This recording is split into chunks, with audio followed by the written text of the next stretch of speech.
Alright, so we must talk about the price of petrol and diesel one more time. And in Mumbai, we're paying 77 rupees.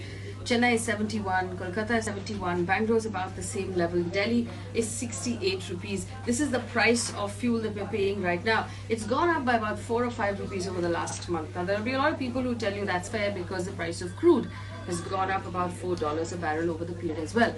I'll tell you, it's completely and utterly unjustified and unfair. And I'll tell you why. Because crude used to be at about $100 a barrel or maybe more, at which point we were paying 70 to 73 rupees for petrol. Crude has now come down to $52 a barrel and we are paying 77 rupees per barrel.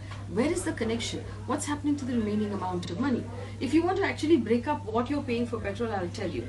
After you import the petrol and then refine it and then transport it to your dealer and pay the dealer commission, petrol costs about 30 rupees. Between 30 rupees and the 70 or the 77 rupees that we're paying, it's all state and central taxes.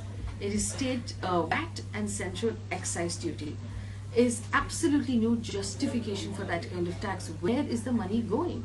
And why don't we have some sort of accountability for why we're being charged that kind of money? And this is the same case with diesel and with petrol. Diesel actually costs about 30 rupees after all of the other costs, and then it's just from there, it's only taxes. We have to remember, of course, that GST was brought in, everything was brought under GST except petrol and diesel, because the states wanted to be able to use petrol and diesel to make up for any loss of income they might have had from GST. Now here's the thing, on the 18th of August, the Finance Minister Arun wrote to all the state governments and asked them to reduce the state VAT that they're charging on petrol, which is great, right? No, it's not. He asked them to reduce the state VAT they're charging on petroleum products that are used for manufacturing by big manufacturing companies, because these companies made a fuss about the fact that they're having to pay that much tax. So the finance minister, they're batting for the big manufacturing companies.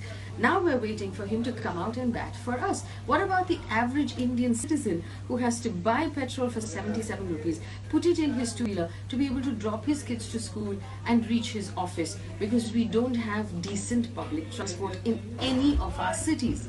Mr. Finance Minister, my question to you is very simple. We either need to have a more justified form of tax on petrol and diesel, or we need to have uniform taxes for manufacturers and for average citizens. Or better still, we'll pay the taxes. We need to have accountability on where this money is going and what it's being used for. Yeah?